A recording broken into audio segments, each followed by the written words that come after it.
அஸ்ஸலாமு அலைக்கும் வரஹ்மத்துல்லாஹி வபரகாத்துஹு. அன்புக்குரிய இஸ்லாமிய சொந்தங்களே, அருமை உறவுகளே, இன்றைக்கி நம்மள பல பேர் வியாபாரம் பண்ணுறோம், தொழில் பண்ணுறோம், நிறைய முதலீடுகளை போட்டு நல்ல வர்த்தகம் செய்கிறோம்.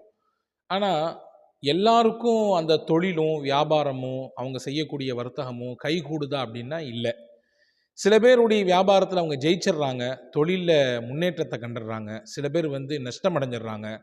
சில பேர் தாங்க எதிர்பார்த்த லாபம் கிடைக்கல, ஏதோ போய்கிட்டு இருக்குது, குறை இல்லாமல் கைப்பிடித்தம் இல்லாமல் போய்கிட்டு இருக்குது அப்படின்ற மாதிரியான ஒரு சூழலில் தங்களுடைய வியாபார நிலையை வச்சிருக்கிறாங்க.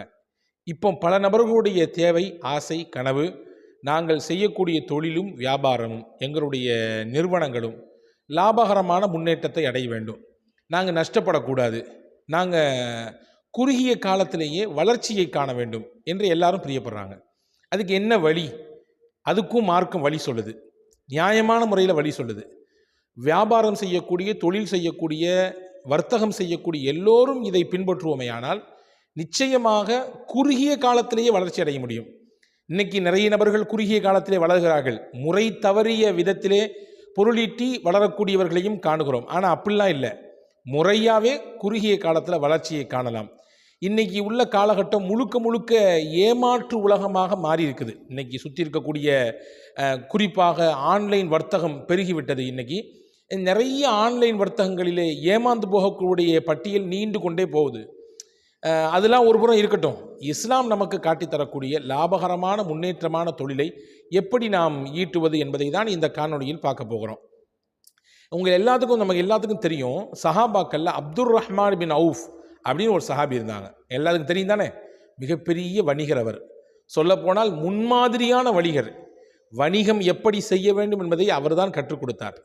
மதினாவுக்குள் மக்காவிலிருந்து ஹிஜ்ரத் செய்து வரும் பொழுது வெறும் கையோடு வந்தாங்க. சொல்லுவாங்கள்ல, நான் அந்த ஊருக்கு வரும்பொழுது வெறும் கையோடு வந்தேன், உடுத்த உடுப்போடு வந்தேன், இன்னைக்கு அல்லாஹ் எனக்கு நல்லா வச்சுருக்கான் சொல்லுவோம்ல.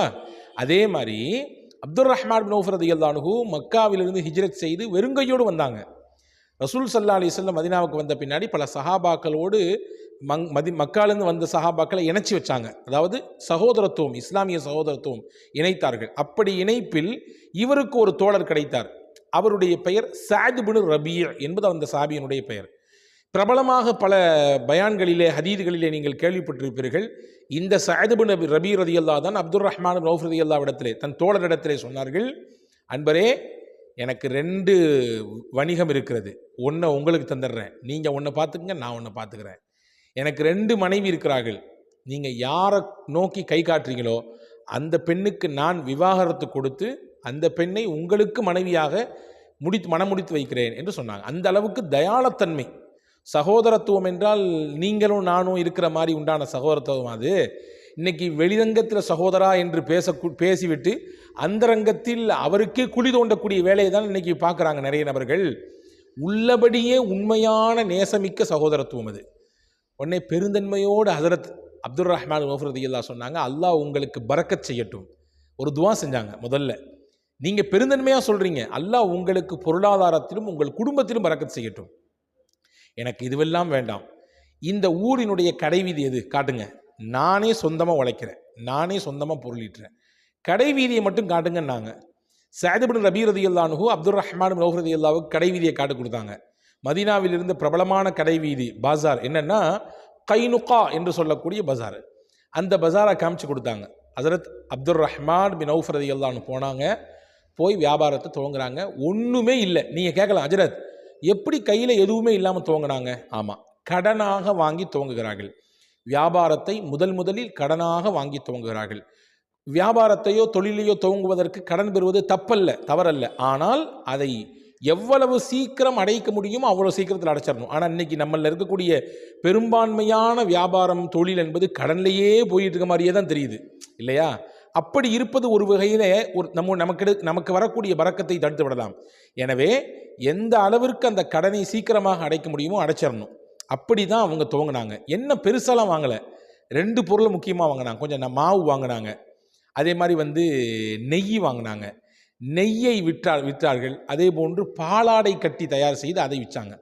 இதுதான் அவங்களுடைய வியாபாரம். இதை வச்சு அவங்களுடைய வியாபாரத்தை அல்லாஹு தாலா கொஞ்சம் கொஞ்சமாக வளர்த்தான். எந்த அளவுக்கு வளர்த்தான் என்றால், தான் வாங்கிய கடனை முதல்ல நிறைவு செஞ்சாங்க. தனக்கு போதுமான வருமானம் கிடைச்சிது. அதுக்கு பின்னாடி 2 பேத்துக்கு தேவையான வருமானம் கிடைத்தது. அதற்கு அடுத்து தான் நிக்காஹை செஞ்சாங்க. நிக்காஹ் செஞ்ச பின்னாடி அல்லாஹ் தஆலா நல்ல பரக்கத் செஞ்சான். எந்த அளவுக்கு என்றால், இவர்களுடைய வியாபார பொருட்களை வாங்கி கொண்டு மதீனாவுக்கும் சிரியாவுக்கும் இடையிலே எப்போ பார்த்தாலும் ஒட்டகங்கள் பயணித்து கொண்டே இருக்கும். ஒட்டகம் என்றால் நூற்றுக்கணக்கான ஒட்டகம். ஒரு நாள் மதீனாவுக்குள்ளே பெரிய ஆரவாரமாக சத்தமாக இருந்தது. ஆயிஷா அம்மா கேட்டாங்களாம், என்னங்க இவ்வளோ பெரிய சத்தமாக இருக்குது, திருவிழா மாதிரி சத்தமாக இருக்குன்னு கேட்டபொழுது சஹாபாக்கள் சொன்னாங்களாம், அப்துர் ரஹ்மான் பின் அவுஃப் ரலியல்லாஹு அன்ஹு சிரியாவிலிருந்து வியாபாரத்தை முடிச்சுட்டு மதீனாவுக்குள்ளே வந்துட்டு இருக்கிறாங்க. சுமார் 700 ஒட்டகத்தில் வியாபார சரக்குகளை கொண்டு வர்றாங்கன்னு சொன்னாங்க. அவ்வளோ பெரிய பரக்கத்தை அல்லாஹ் செஞ்சிட்டான். வியாபாரத்தில் அவ்வளோ பெரிய பரக்கத்து. இவங்க வாழ்க்கை முழுக்க பரக்கத் தான். நிறைய செஞ்சுருக்காங்க, நிறைய உதவி செஞ்சுருக்காங்க, எக்கச்சக்கமான வள்ளல் தன்மையோடு நடந்திருக்கிறாங்க. இல்லாதவர்களுக்கு அள்ளி அள்ளி கொடுத்துருக்கிறார்கள். பத்ர் சஹாபாக்களில் ஒவ்வொரு சஹாபிக்கும், பத்ரில் கலந்து கொண்ட ஒவ்வொரு சஹாபிக்கும் 400 திர்ஹம் தீனார் தரணும்னு சொன்னாங்களாம். 400 தீனார். அப்போ எல்லாத்துக்கும் 400 தீனார் கொடுக்கப்பட்டது. கிட்டத்தட்ட அன்னைக்கு அப்பொழுது அவர்களின் காலத்திலே 100 பத்ரில் கலந்து கொண்ட சஹாபாக்கள் இருந்தாங்க. அப்போ 400னா சுமார் ஏறத்தாழ 40,000 தீனார்கள் அவர்களுக்கு மட்டும் பங்கிடப்பட்டது. இந்த மாதிரி ஆயிரக்கணக்கான காசு பணங்கள் அள்ளி கொடுத்தாங்க. இது ஒரு விஷயம் வச்சுக்கங்களேன். இவங்கள்ட்ட ஒரு நாள் வந்து ஒரு சஹாபி கேட்டாங்க, ஏங்க நீங்கள் செஞ்சிட வியாபாரத்துலலாம் அல்லாஹ் பரக்கத் செய்கிறான், எந்த அளவுக்குன்னு அவங்களே சொல்கிறாங்க, நான் கல்லை தொட்டு வியாபாரம் செய்தாலும் அல்லாஹ் எனக்கு அதற்கு கீழே தங்கத்தை வைத்து விடுகிறான், மண்ணை தொட்டு வியாபாரம் செய்தாலும் அல்லாஹ் அதை எனக்கு பொன்னாக மாற்றி தருகிறான், எதை போய் கை வச்சாலும் எனக்கு அல்லாஹ் லாபத்தை தர்றான், அல்லாஹ் எனக்கு அதை முன்னேற்றம் தர்றான். இதான் நம்மளுடைய ஆசை. என்ன வியாபாரமாகட்டும் ஹலாலாக செய்யணும், எனக்கு வந்து அதில் முன்னேற்றம் கிடைக்கணும். அப்போ அவங்கள்ட்ட கேட்டாங்க, நீங்கள் என்ன செஞ்சாலும் அல்லாஹ் வியாபாரத்தில் உங்களுக்கு பரக்கத் செய்கிறான், நல்ல வளர்ச்சி இருக்குது, என்ன எப்படி உங்களுடைய வியாபாரத்தினுடைய அந்த ரகசியம் என்ன, எங்கே போனாலும் ஜெயிக்கிறீங்களே பிஸ்னஸில், ரகசியத்தை சொல்லுங்களேன்னு கேட்டாங்க. 3 ரகசியம் சொன்னாங்க. இதுதான் நமக்கான பாடம் இன்னைக்கு. வியாபாரத்தில் நாம் ஜெயிக்க வேண்டும் என்றால், தொழிலிலே நாம் லாபகரமான முன்னேற்றத்தை அடைய வேண்டும் என்றால், நாம் தொட்டதெல்லாம் தொடங்க வேண்டும் என்றால், நாம் நியாயமாக குறிப்பாக எந்த ஒரு பித்தலாட்டமும் இல்லாமல் குறுகிய காலத்தில் முன்னேற வேண்டும் என்றால், இந்த 3 விஷயத்தில் மட்டும் நீங்கள் கவனம் எடுங்க, அது போதும். அப்துர் ரஹ்மான் பின் அவுஃப் ரலியல்லாஹு அன்ஹு சஹாபாக்களுக்கு சொன்னது. 1, ஃபஸ்ட்டு, நான் வந்து அதிகப்படியான மார்ஜின் வைக்க மாட்டேன், அதிகமான லாபம் எனக்கு கிடைக்கணும்னு விரும்ப மாட்டேன், குறைந்த லாபம் கிடைத்தாலும் போதும், உடனடியாக அதை விற்று விடுவேன். அதிக லாபத்தை எதிர்பார்த்து நான் வைத்திருக்க மாட்டேன், எனக்கு குறைந்த லாபம் கிடைத்தால் போதும். ஒரு சின்ன உதாரணம் சொல்கிறேன். ஒரு 1000 ஒட்டகம் சந்தையிலேருந்து வாங்கினாங்க. வாங்கி அப்படியே ஒரு சில மணித்துளிகளில் அதே 1000 ஒட்டகத்தை வாங்கிய விலைக்கு திருப்பி கொடுத்துட்டாங்க. இப்போ பக்கத்தில் இருந்த ஒரு வியாபார கூட்டாளி கேட்டாராம்மா, என்னங்க இது 1000 ஒட்டகத்தை வாங்கினீங்க, அப்படியே 1000த்தை திருப்பி கொடுத்துட்டீங்களே, இதில் என்ன உங்களுக்கு புண்ணியம் பலன், ₹1 கூட உங்களுக்கு மிச்சப்படாத, இந்த வியாபாரம் செஞ்சு என்னத்துக்கு அப்படின்னு கேட்டாங்களாம். அப்துர் ரஹ்மான் ஓஃப்ரது எல்லாம் அழகான ஒரு பதில். இதான் வியாபாரத்தினுடைய நுட்பம். எவ்வளவு அழகான முறையில் சொல்கிறாங்க பாருங்கள். நான் வாங்கினது 1000 ஒட்டகத்தை வாங்கினேன், இன்ன விலைக்கு வாங்கினேன், அதே மாதிரி அதே 1000 ஒட்டகத்தை அதே விலைக்கு வாங்கின விலைக்கு கொடுத்துட்டேன், ஆனால் எனக்கு இதில் 1000 தீனார்கள் 1000 தங்க காசுகள் எனக்கு இதில் லாபம் கிடைச்சிருக்கு. எப்படிங்க ஆச்சரியமாக கேட்டார். நான் வாங்கின ஒவ்வொரு ஒட்டகத்திலையும் அதனுடைய கழுத்திலே ஒரு கயிறு மாட்டி இருந்தது. நம்ம மாட்டுக்கெல்லாம் வந்து மூக்கணாங்கயிறுன்னு சொல்லுவாங்க பார்த்தீங்களா, அதே மாதிரி அந்த கழுத்திலே காப்பு போன்ற ஒரு கயிறு மாட்டியிருந்தது. அந்த கயிற்றை எடுத்து சந்தையிலே விற்றால் ₹1 கிடைக்கும், 1 தீனார் கிடைக்கும், ஒரு தங்க காசு. அப்போ 1000 ஒட்டகத்தை வாங்கி அந்த 1000 கயிறையும் கழட்டி இன்னைக்கே நான் அதை விற்பனை செய்து விடுவேன், எனக்கு அதிலே ₹1000 கிடைத்து விடும். இப்பொழுது நான் வாங்கிய விலைக்கே இந்த ஒட்டகத்தை மற்ற நபரிடத்திலே கொடுத்தால் எனக்கு எந்த நஷ்டமும் கிடையாது, லாபம்தான். பரவாயில்ல, 2 நாள் போகட்டும், விலை கூடட்டுமே பார்த்துக்கலாம், ஒரு 4 நாள் போகட்டும், அல்லது 1 மாதம் போகட்டும், 2 மாதம் போகட்டும், நான் விட்டு வச்சேன்னா அந்த 1 மாதம், அந்த 4 நாள், அந்த 2 நாள் நான் இந்த ஒட்டகங்களை எல்லாம் பராமரிக்கணும், அதுக்கு ஒரு பெரிய காசை போடணும், அதுக்கு தீவனம் வாங்கி தரணும், அதை நான் வந்து பராமரிக்கிறதுக்கு ஆள் நியமிக்கணும், இது எனக்கு ஒரு பெரிய செலவு. எனவே அதையெல்லாம் விட்டுட்டு அன்னைக்கு அப்போ எனக்கு கிடைச்சது ₹1000 இருந்தாலும் பரவாயில்லை, இது ஒரு வியாபாரம் தானே, இது ஒரு லாபம் தானே, போதும் என்று நினைத்தேன் என்று ஹஜரத் அப்துர் ரஹ்மான் பின் அவுஃப் ரலியல்லாஹு சொன்னாங்க. அப்போ அன்பர்களே, வியாபாரத்தில் வளர்ச்சி கிடைக்க வேண்டும் என்றால் முதலாக செய்ய வேண்டியது குறைந்த கொஞ்சம் லாபம் போதும் என்ற நிலையிலே நாம் வியாபாரத்தை நடத்துவோமேயானால் அல்லாஹ் அதிலே பெரிய பரக்கத் செய்வான். ஒன்று. ரெண்டாவது, ஹஜ்ரத் அப்துர் ரஹ்மான் கஃபூர் ரலியல்லாஹு சொன்னாங்க, என்னுடைய வியாபாரத்தினுடைய முன்னேற்றத்துக்கு முக்கியமான காரணம் எந்த சந்தர்ப்பத்தையும் நான் பொய் சொல்லவே மாட்டேன். நீங்கள் கேட்குறத பார்த்தா தெரியுது, பொய் சொல்லாமலாம் அந்த காலத்தில் விற்க முடியுமா ஹஜ்ரத், பொய் சொல்லாமலாம் அந்த காலத்தில் வியாபாரம் செய்ய முடியுமா, தொழில் செய்ய முடியுமா ஹஜ்ரத் அப்படின்னு கேட்கலாம். ஆனாலும் நிர்பந்தம் உங்களை சுற்றி அப்படி ஒரு சூழல் இருந்தாலும் சத்தியத்தில் மட்டும்தான் நான் நிற்பேன், உண்மையோடு தான் நான் வாழுவேன், வியாபாரி செய்வேன் என்ற வைராக்கியத்தோடு செய்தால் நிச்சயமாக அல்லாஹ் அதற்குரிய சூழலை ஏற்படுத்துவான். அந்த மாதிரியான நிலையிலே அல்லாஹ் உங்களை வளர்ச்சியை அடைய செய்வான். அப்துர் ரஹ்மான் கஃபூர் சொன்னாங்க, பொய் சொல்லாமல் நான் வியாபாரம் செய்வேன், உள்ளதை உள்ளபடி சொல்லுவேன், மறைக்க மாட்டேன், உள்ளொன்று வெளியொன்று அப்படியெல்லாம் சொல்ல மாட்டேன், உண்மையைத்தான் சொல்லி வியாபாரம் செய்வேன். இது ரெண்டாவது ரகசியம், வியாபாரத்தில் முன்னேற்றம் அடைவதற்கு ரெண்டாவது ரகசியம். ரசூலுல்லாஹ் சும்மா ஒன்றும் சொல்லலை, நாளை மறுமையிலே உண்மையான வியாபாரிகள் நபிமார்களோடு இருப்பார்கள் என்ற வார்த்தை எவ்வளவு பெரிய வார்த்தைன்னு நம்ம உங்களுக்கு புரியணும். சும்மா ஒன்று அந்த அந்தஸ்து கிடைச்சிடாது. வியாபாரத்தில் அவ்வளவு சூழல் நெருக்கல் வரலாம், பொய் கூறுவதற்குரிய வாய்ப்பு வரலாம், உள்ளதை மாற்றி சொல்லக்கூடிய நிலை வரலாம். ஆனால் அதையெல்லாம் தவிர்த்துட்டு உண்மையோடு இருக்கும் பொழுது அதில் அல்லாஹ் ஒரு பரக்கத்தை வைத்திருக்கிறான். ரெண்டாவது விஷயம். மூணாவது முக்கியமான விஷயம், நான் எந்த பொருளை விலை பேசிவிட்டேனோ அதை உடனடியாக விற்பனை செஞ்சிருவேன். விலை பேசி வைக்கப்பட்டதை தாமதம் செய்ய மாட்டேன். விலை நிர்ணயம் செய்யப்பட்டுடுச்சு, இதுதான் இன்னைக்கு மார்க்கெட் ரேட்டு, உடனே விற்றுடுவேன்.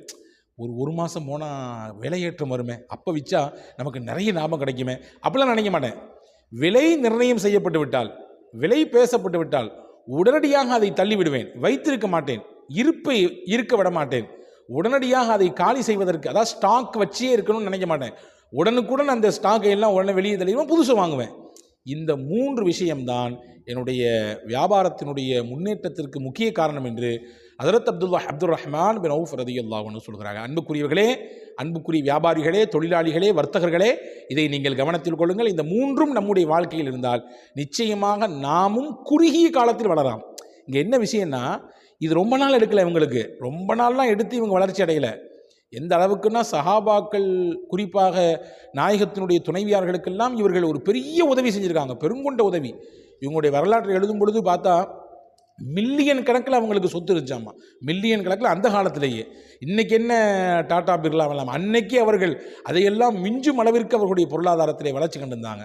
அப்போ இந்த 3 விஷயம் அவர்களுடைய வாழ்க்கையில் இருந்தது. நாமும் இதை கவனத்தில் கொள்வோம். கூடுதலாக ஒரு விஷயத்தை நான் சேர்த்து சொல்கிறேன்.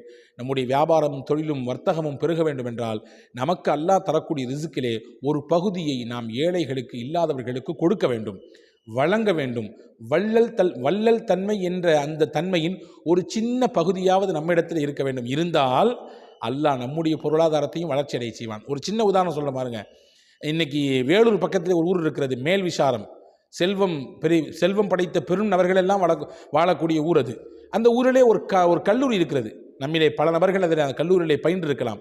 அப்துல் ஹக்கீம் காலேஜ் என்று ஒரு காலேஜ் இருக்கிறது. வள்ளல் அப்துல் ஹக்கீம் உடைய பெயரிலே அந்த காலேஜ் இருக்குது, அந்த கல்லூரி. யார் இந்த அப்துல் ஹக்கீம் என்றால், இவருடைய பின்னால் வரலாற்றை பார்க்கிற பொழுது அவருடைய வாப்பா தொழிலில் ஏற்பட்ட நஷ்டத்தில் அப்படியே ஏழ்மையிலே இருந்து வஃபாத்தானார். அவர் இருக்கக்கூடிய ஊரிலே பள்ளிக்கூடம் கிடையாது. அப்துல் ஹக்கீம் அவர்கள் இருந்த காலகட்டத்திலே பள்ளிக்கூடம் கிடையாது. அங்கிருந்து பக்கத்தில் இருக்கக்கூடிய ஆற்காடுக்கு நடந்தே போய் படிச்சுட்டு வருவாராம், கிட்டத்தட்ட 10 கிலோமீட்டர். அந்த அளவுக்கு ஏழ்மையாக இருந்தவர் தான் அப்துல் ஹக்கீம். ஆனால் பிற்காலத்திலே தோல் வணிகம் செய்து அதிலே கிடைத்த லாபம், அதை கொண்டு பல மக்களுக்கு உதவி செய்தது, பல வள்ளல் தன்மையோடு அவர் நடந்து கொண்டது, பல கல்வி நிறுவனங்களுக்கான அதிகப்படியான உதவிகளை செய்தது.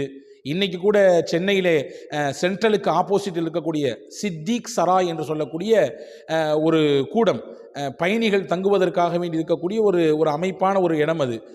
இன்றைக்கும் அது இலவசமாக குறிப்பிட்ட சில நாட்களுக்கு பயன்படுத்தப்படுகிறது. அது யார் கட்டி கொடுத்ததுன்னா இந்த அப்துல் ஹக்கீம் சாஹிப் தான் கட்டி கொடுத்தது.